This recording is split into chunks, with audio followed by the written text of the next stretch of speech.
우주에서 날아든 소행성이 지구와 충돌해 도시가 한순간에 초토화되는 영화의 한 장면입니다. 실제로 과학자들은 인류를 위협할 가장 큰 요인으로 소행성 충돌을 꼽고 있는데요. 지난 20년 동안 지구에 떨어진 크고 작은 소행성은 무려 556개에 이릅니다.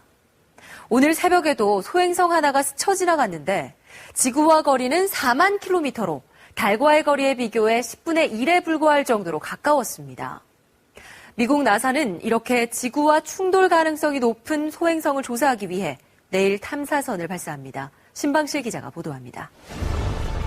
나사의 탐사선이 향할 곳은 태양계 생성 초기에 만들어진 소행성 베누입니다. 화성과 목성 사이 소행성 벨트에 위치한 베누는 6년마다 지구를 스쳐 지나갑니다. 충돌 확률은 2,700분의 1, 로또 1등과 비교해도 3,000배 정도나 높은데 일단 2035년쯤 지구에 위협이 될 만큼 가까이 다가옵니다. 지구 최접근 거리는 대략 48만 킬로미터입니다. 달 거리보다 조금 먼 천체로서는 굉장히 가까운 거리를 두고 지나가는 것입니다. 63빌딩 2배 크기의 베누가 충돌할 경우 대재앙이 예상돼 정확한 궤도 분석이 우선입니다. 탐사선은 베누에 작용하는 인력뿐 아니라 태양 복사열을 방출하는 과정에서 소행성의 궤도가 바뀌는 야르콥스키 효과까지 조사하게 됩니다. That we can use it to accurately predict where Bennu is going to be in the future and apply it to other potentially hazardous asteroids to really help us understand the impact hazard. 동시에 소행성 베누는 45억 년 전 우주 탄생의 비밀을 밝혀줄 수도 있어 샘플 채집에도 도전합니다. 중력이 약한 소행성에 착륙하는 대신 로봇팔을 뻗어 최초로 60g 이상의 토양 채집에 나서는데 베누의 샘플은 7년 뒤인 2023년 지구에 도착할 예정입니다. KBS 뉴스 신방실입니다. 푸틴 러시아 대통령의 전용 승용차가 모스크바 도심 대로에서 충돌 사고를 당해 전용 운전기사가 숨졌는데요. 블라디보스톡에 머물고 있던 푸틴 대통령이 이 차에 타고 있는 것으로 착각하고 암살을 기도한 것 아니냐는 추측이 나오고 있습니다. 모스크바에서 하준수 특파원이 보도합니다. 모스크바 도심대로 1차로를 달리던 차량이 중앙분리선을 넘어온 차량과 정면으로 충돌합니다. 사고를 낸 차량은 충격으로 20m 가까이 튕겨져 나갑니다. 지난 2일 모스크바 도심의 쿠투조프스키 대로에서 발생한 사고입니다. 사고를 당한 차량은 푸틴 대통령의 전용 BMW 승용차였습니다. 이 사고로 40년 운전 경력의 푸틴 전용차 운전기사가 현장에서 숨졌습니다.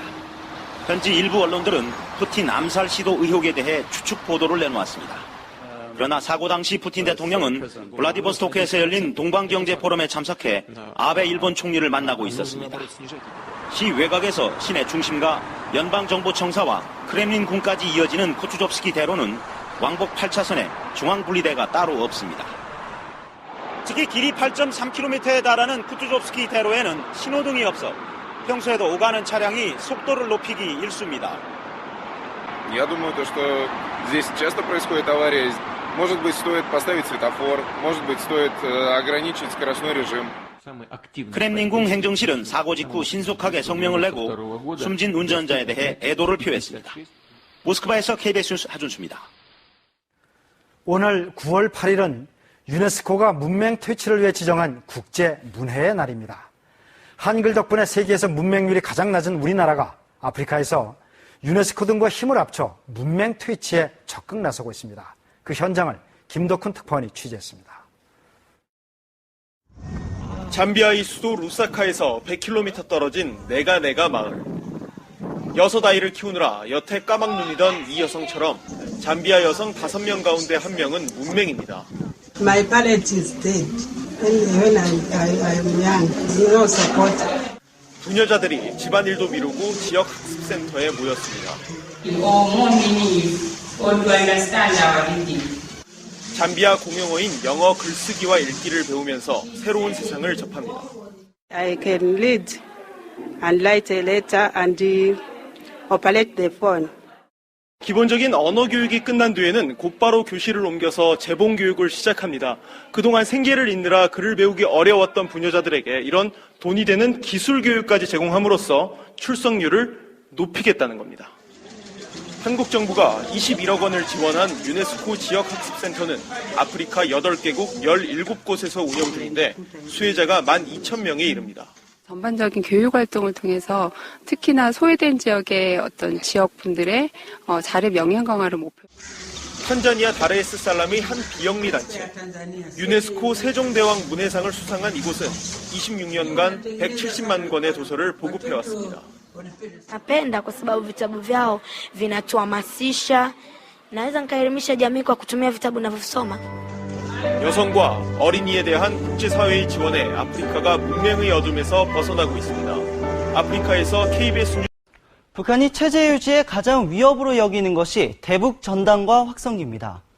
먼저 대북 전단은 이렇게 긴 비닐풍선에 매달려 북한으로 날아가는데요. 기상 조건만 맞으면 평양을 넘어 300km까지 날아갑니다. 이번엔 대북 확성기를 살펴볼까요? 출력을 높이면 30km 떨어진 곳까지 소리가 도달하는데 이 개성 주민들까지 들을 수 있다고 하죠. 북한은 여기에 아주 민감합니다. 조준 타격하겠다고 위협하는가 하면 실제로 전단에 고사총을 쏜 일도 있습니다. 북한은 왜 이렇게 예민한 걸까요? 이 전단에 북한에서는 절대 금기인 김일성과 김정일, 김정은 일가의 조작된 우상화, 또 범죄, 비리 등이 담겨있기 때문입니다. 북한 주민들에게 신적 존재인 수령의 진짜 모습이 드러나면 더 이상 세습 독재는 어렵겠죠. 이 때문에 김정은은 중국에서 들어오는 USB나 CD를 통해 남한 드라마를 본 주민들을 공개 총살하며 외부 문물 유입을 차단하는 데 혈안이 돼 있습니다. 북한은 이렇게 70년 가까이 주민들의 눈과 귀를 가린 채 주체사상 또 성군사상으로 세뇌시켜 지금의 3대 세습 독재를 유지하고 있는데요. 이는 거꾸로 말하면 북한이 진정으로 변하기 위해서는 주민들에게 바깥 세상과 북한의 실상을 알려야 한다는 걸 의미합니다. 이런 공감대 속에 영국과 미국 등 국제사회가 본격적으로 나서기 시작했습니다. 남승우 기자의 보도입니다. 영국의 공영방송 BBC는 대북 한국어 라디오 방송을 이르면 올 가을중 실시할 예정입니다. 북한과 한국, 중국, 일본 등의 소식을 런던 본사에서 제작한 뒤 싱가포르에서 단파 라디오로 송출하는 방식입니다. 미국의 소리와 자유아시아 방송으로 매일 12시간씩 북한에 방송을 내보내고 있는 미국도 북한에 대한 정보 유입을 강화합니다. 기존의 라디오는 물론 휴대전화와 태블릿 PC, DVD 플레이어까지 북한 사회에 퍼뜨릴 장비를 대폭 다변화하기로 한 겁니다. 외부 정보 유입이 북한 주민들의 대남 인식에 큰 영향을 주는 것이 사실입니다. 따라서 한국과 미국은 긴밀히 협력해 나갈 방침입니다. 우리 군도 휴전선 일대에서 운영 중인 10여 개의 대북 확성기를 연말까지 2배 더 늘리기로 하는 등 대북 심리전을 강화하고 있습니다.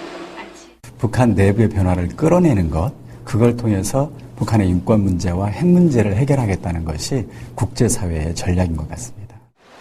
국제 질서를 무시하고 고발을 일삼는 북한 정권의 내부 붕괴를 유도하기 위한 국제사회의 노력이 본격화되고 있습니다. KBS 뉴스 남승우입니다. 북한 당국의 통제와 감시가 한층 강화되고 있는 상황에서 KBS가 북한 주민과 직접 통화한 내용을 어제 처음 전해드렸는데요. 북한 주민들은 태영호 공사 등 핵심 계층 인사들의 탈북 사실을 전혀 모르고 있는 반면 탈북자에 대한 처벌은 더욱 강화됐다고 합니다. 북한 주민이 전하는 최근의 북한 상황을 허효진 기자가 보도합니다.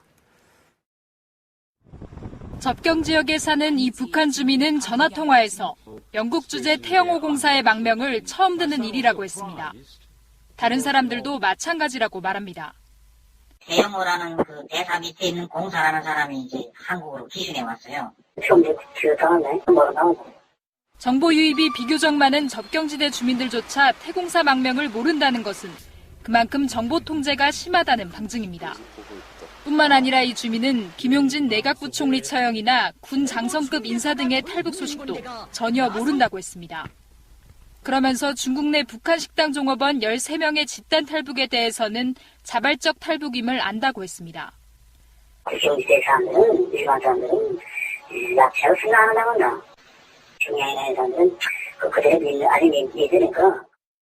탈북에 대한 단속과 처벌도 크게 강화돼 한 번만 적발돼도 무기징역에 처해지는 것으로 알려졌습니다.